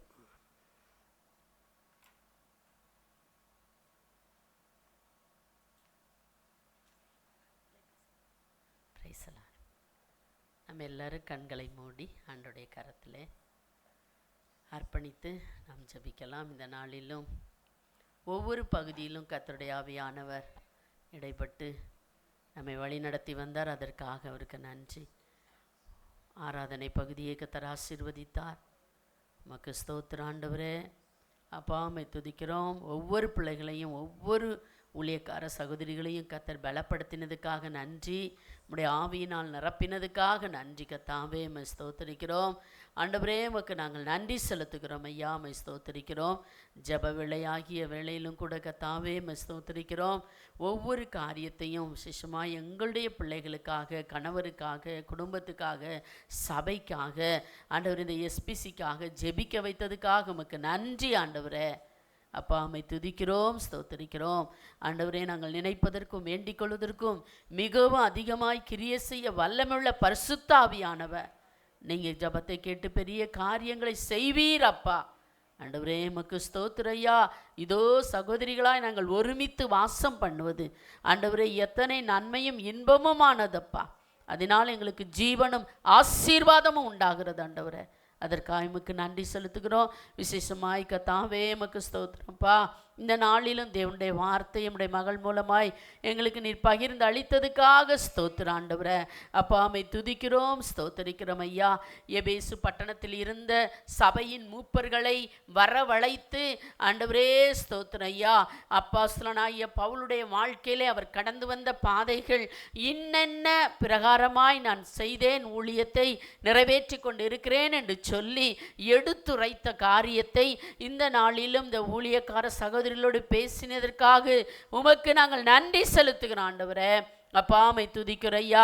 அவருடைய ஊழிய பாதைகளிலே எப்படியெல்லாம் அவர் கடந்து வந்தார் என்று சொல்லி முதலாவதாக நல்மன சாட்சியோடு வாழ வேண்டும் என்று சொன்னது போல ஆண்டவரே உமக்கு ஸ்தோத்திரம். ஏனென்றால் வேதம் சொல்கிறது, உன் மனசாட்சியே முதல்ல உனக்கு சரியா இருந்தாதான் மற்ற காரியங்களை நாங்கள் சரி செய்ய முடியும் ஆண்டவரே.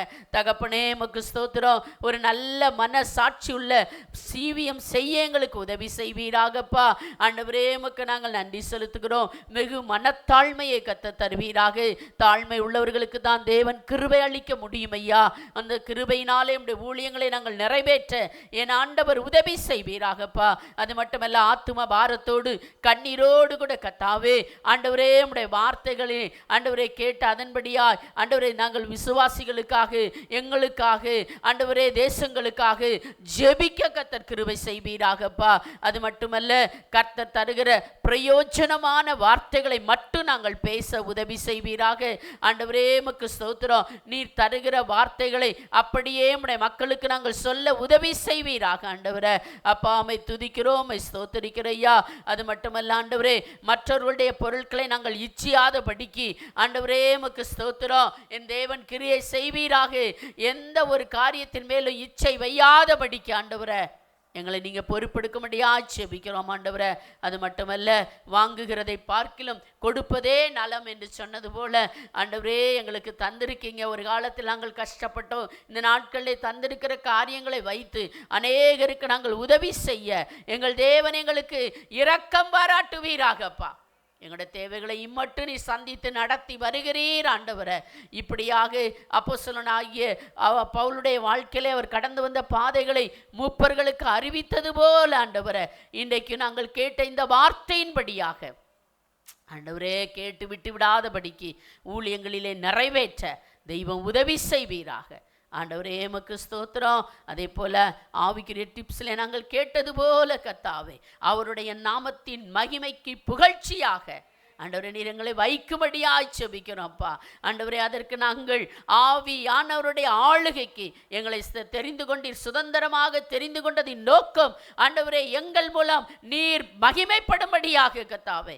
அதற்கு முற்றிலுமாக நாங்கள் ஆவியானவரை சார்ந்து கொண்டு ஆவியானவரால் நடத்தப்பட்டு ஆவியானவருடைய ஆளுகைக்கு எங்களை அர்ப்பணிக்கிறோம் ஆண்டவரே. ஆவியானவரே நீங்கள் பொறுப்படுத்திக்கொள்ளும். எங்களுக்கு அடிக்கடி வருகிற பயங்கள், சோர்வுகள் ஆண்டவரே, எப்படி இந்த ஊழியங்கள் நிறைவேறுமோ என்ற காரியங்களை குறித்து வருகிறதப்பா. எல்லாவற்றுக்கும் ஆவியானவரை மற்றும் சார்ந்து கொள்ள என்னை அழைத்தவர் உண்மையுள்ளவர், எங்களை அபிஷேகித்தவர் உண்மையுள்ளவர் ஆண்டவரே. இயேசுவே ஸ்தோத்தரிக்கிறோம் ஆண்டவரே. அப்போஸ்தலனாகிய பவுலை நடத்தின கர்த்தர், அழைக்கப்பட்ட தேவ மனிதர்களெல்லாம் நடத்தின கர்த்தர், எங்களையும் நீர் நடத்த வல்லவராய் இருக்கிறீர் அப்பா. உம்முடைய நாமத்துக்கே மகிமை வர பண்ணுங்கப்பா. தொடர்ந்து நீங்கள் நடத்துங்க.